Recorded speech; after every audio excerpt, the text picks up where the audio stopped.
Diamonds এর কেসে already একবার ওকে ছেড়েছি, সেকেন্ড টাইম ছাড়বো না। যদি বাঁচতে চাস তো সারেন্ডার কর, যদি পালাতে চাস তাড়া করে মারবো। আমাকে ধমকাচ্ছিস নাকি রে? কতদিন পর এরকম জোক শুনলাম আমি। আরে আমাকে মারা তো দূরের কথা, আগে আমাকে চিনে তো দেখা। আর যদি সেটা করতে পারিস 900 কোটি তাহলে তোর। খুঁজলে নাকি ভগবানও দেখা দেয়, কিন্তু আমাকে তুই গুগল ম্যাপেও পাবি না। আমার আওয়াজ শুনলি? এইটুকুতে যদি খুঁজতে পারিস তাহলে খুঁজে নে।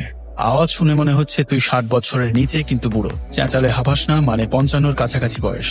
কথা শুনলে মনে হয় ক্লাস 3 এর বেশি পড়াশোনা করিসনি। সবকিছু ঘুরিয়ে পেঁচিয়ে বলিস, মানে যা শিখেছিস তা টিভি সিরিয়াল বা গল্প থেকে। স্টিফেন তোর পোষা, মানে ও একটা চুনোপুটি। সামনে আসিস না, মানে ভেতরে ভেতরে তুই খুব ভীতু। সামনে না এসে ফোনে বড় বড় কথা বলিস, তার মানে তোর কাছে অনেক ব্ল্যাক মানি আছে, ব্ল্যাক মানি আছে, ব্ল্যাক মানি আছে, ব্ল্যাক মানি।